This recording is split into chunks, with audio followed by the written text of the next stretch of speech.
Merci, parce que je crois que c'est la lecture la plus passionnée que j'ai jamais entendue de mon livre. Alors je sais pas si c'est parce que c'était en français, mais je pense qu'il y avait quand même de la lectrice aussi.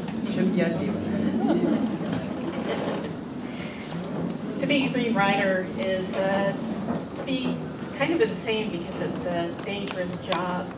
And the reason I wrote about screenwriters is because they're messengers of the king. And there's that saying about how dangerous it is to be a messenger, to kill the messenger for the message. And so I thought it would be fun to throw somebody into a lot of danger and write about it. Alors pour moi, vraiment être un cavalier vert, c'est être un peu fou, parce que c'est vraiment un métier très dangereux. J'ai voulu écrire sur ces messagers du roi, parce que pour moi, on peut tuer quelqu'un pour avoir ce message. Et du coup, pour moi, c'était vraiment drôle. Enfin, c'était amusant pour moi d'écrire sur quelqu'un qui avait rencontré plein de dangers pour livrer un message.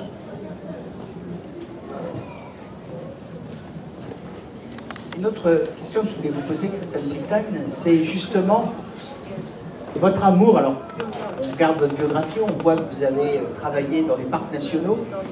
Bien sûr, il y a des armées dans votre histoire, il y a des affrontements, il y a de la magie, et une magie originale. Ce n'est pas si souvent le cas dans les romans de fantasy. Et on a autour de ces personnages la forêt. La forêt belle ou la forêt menaçante. La forêt joue un rôle important dans Cavalier Vert.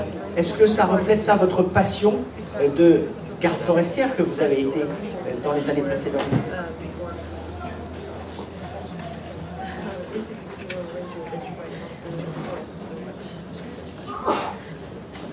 It's a passion for the nature and being immersed in it when I was a ranger.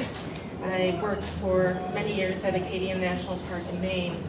That has deep evergreen forests, the mosses, the granite, the rounded mountains, and it's all surrounded by ocean.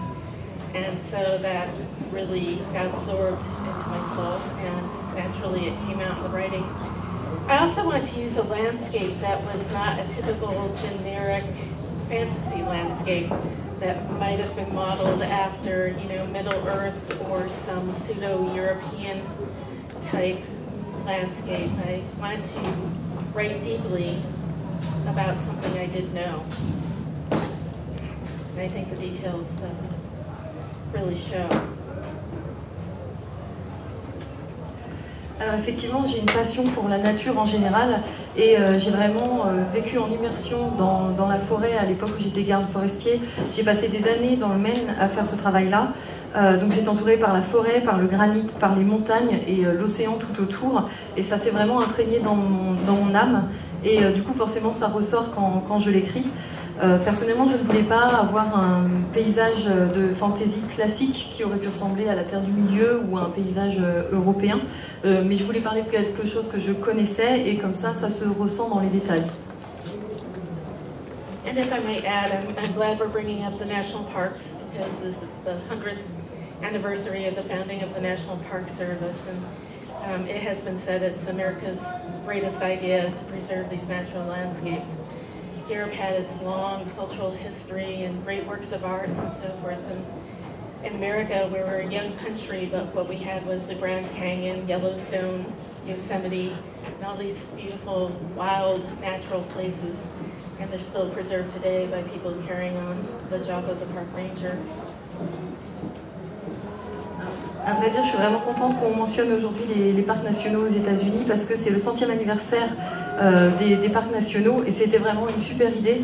Aux États-Unis, les États-Unis sont un pays assez jeune finalement et nous, ce qu'on a comme histoire, c'est surtout les paysages, le Grand Canyon et tous les autres paysages magnifiques qu'on a là-bas et des endroits sauvages et c'est vraiment super de voir qu'il y a toujours des gens pour faire ce métier, pour protéger la nature. Voilà, vous avez commencé à voir les différents thèmes de nos auteurs et maintenant on va passer à Norman Spinrad parce qu'on va parler évidemment de science-fiction. On avait là trois versions de la fantasy, même si je l'ai signalé, Jeanne Moreau écrit aussi de la science-fiction. Et que sa fantasy est parfois aux limites du genre. Après tout, James n'hésite pas à mélanger les genres, c'est aussi une chose que je voulais dire tout à l'heure. Mais on pourrait dire que dans cette délégation, Norman Spinrad, avec on verra tout à l'heure notre autre invité, représente vraiment la tradition historique, la grande tradition historique de la science-fiction américaine. C'est un des auteurs majeurs de cette histoire.